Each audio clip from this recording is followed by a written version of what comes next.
जिंदगी अनप्लग राजेश भोजक शो। आज इस एपिसोड में आपको मैं एक बात बताने जा रहा हूँ। वो बात यह है, सोशल मीडिया आप इस्तेमाल करते हैं, उसमें सबसे ज़्यादा लगभग इस्तेमाल करते होंगे व्हाट्सअप। तो व्हाट्सअप में जो स्टेटस आते हैं, तो आज का एपिसोड इसी बारे में है।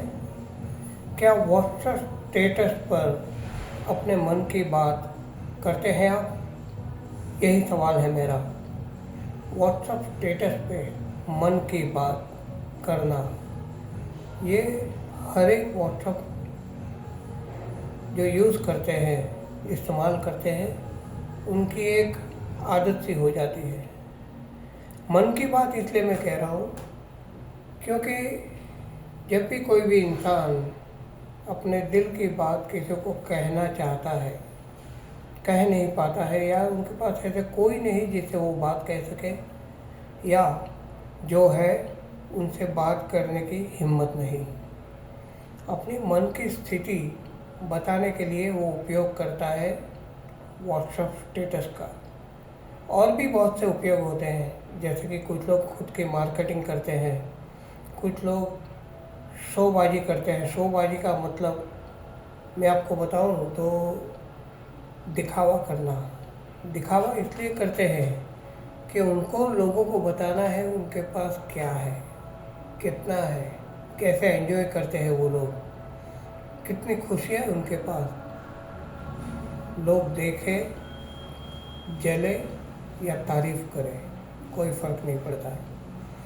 लेकिन स्टेटस में जो लोग बात रखते हैं, उनकी एक खासियत ये है कि वो लोग जो महसूस करते हैं, जो किसी को कहना चाहते हैं, वही चीज़ स्टेटस पे डालते हैं। कुछ लोग कुछ धार्मिक चीज़ें ज़्यादा डालते हैं, दिखाने के लिए कि मैं खुद धार्मिक हूँ।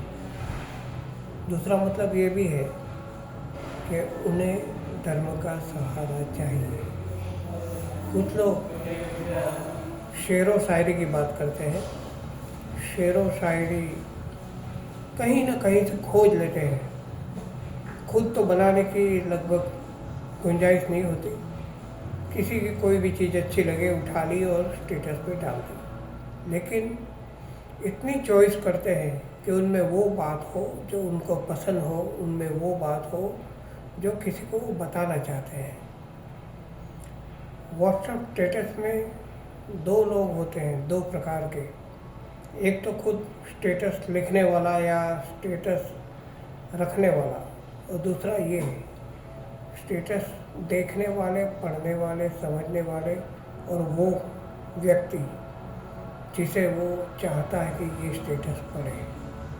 तो ये स्टेटस की बातों में एक तो आपको मालूम पड़ जाता है कि ये आदमी या तो दुनिया से नाराज़ है, या किसी व्यक्ति से नाराज़ है, या परिवार से नाराज़ है।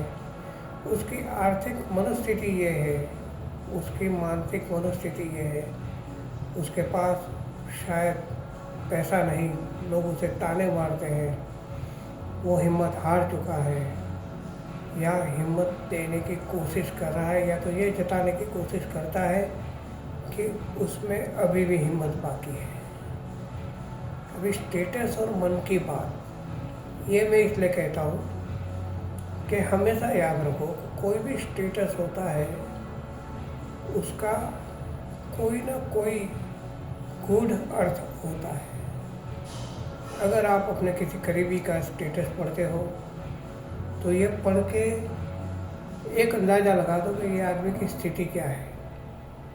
अगर आपको लगे कि ये आदमी डिप्रेस है, इसको किसी की ज़रूरत है, या इसको कोई मदद की ज़रूरत है, या वो कोई चीज़ पे कुछ अटेंशन चाहता है, तो देर किए बगैर कम से कम फ़ोन करके या मिल के बात कर लो, स्टेटस की तारीफ़ करो, और साथ में उस स्टेटस के अर्थ का भी अर्थघटन करो, तो सामने वाले को थोड़ा संतोष हो। और उसके बाद बात बात में पूछ लो कि तकलीफ़ क्या है।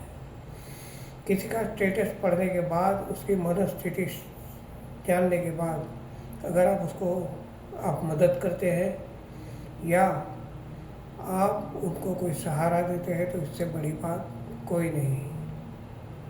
तो स्टेटस की बात में एक मैं बताऊं, मुस्कुराहटों में जो छुपा लेते हैं अपने गम को, वो अपने दुख पे औरों को भी रुला देते हैं।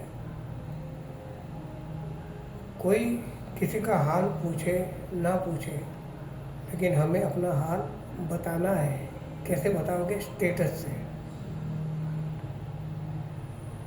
एक गज़ल सुनी है ना, ये इनायते गजब की, ये बला की मेहरबानी, मेरी खैरियत भी पूछी किसी और की नहीं। तो स्टेटस के बाद आज ज़िंदगी अनप्लग के एपिसोड में आपसे बहुत संक्षिप्त में कह रहा हूँ, क्योंकि अगर आप देखने जाओगे तो स्टेटस में जितने विषय उतनी बातें, जितने लोगों की उम्मीदें उतनी बातें। लेकिन एक मैं कहता हूँ कि बहुत ज़्यादा स्टेटस रखोगे, बहुत ज़्यादा, तो लोग एक दो स्टेटस देख के उसको अनदेखा कर देंगे, यानी कि आपके बाकी के स्टेटस बेकार जाएंगे। कुछ लिमिटेड स्टेटस जिसमें स्पष्ट बात हो, जिसमें आपके जज्बात हो, जिसमें आपका कोई संदेश हो, और जो आपकी स्थिति तो बतलाए लेकिन और किसी को नुकसान ना पहुंचाए, उस प्रकार का स्टेटस अपने स्टेटस में डालिए।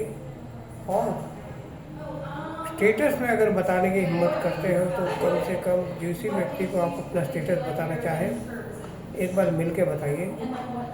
फिर से अनप्लग हो जाइए, ज़िंदगी को अनप्लग कर लीजिए। क्यों ना ऐसा करें कि गेम चेंज हो जाए।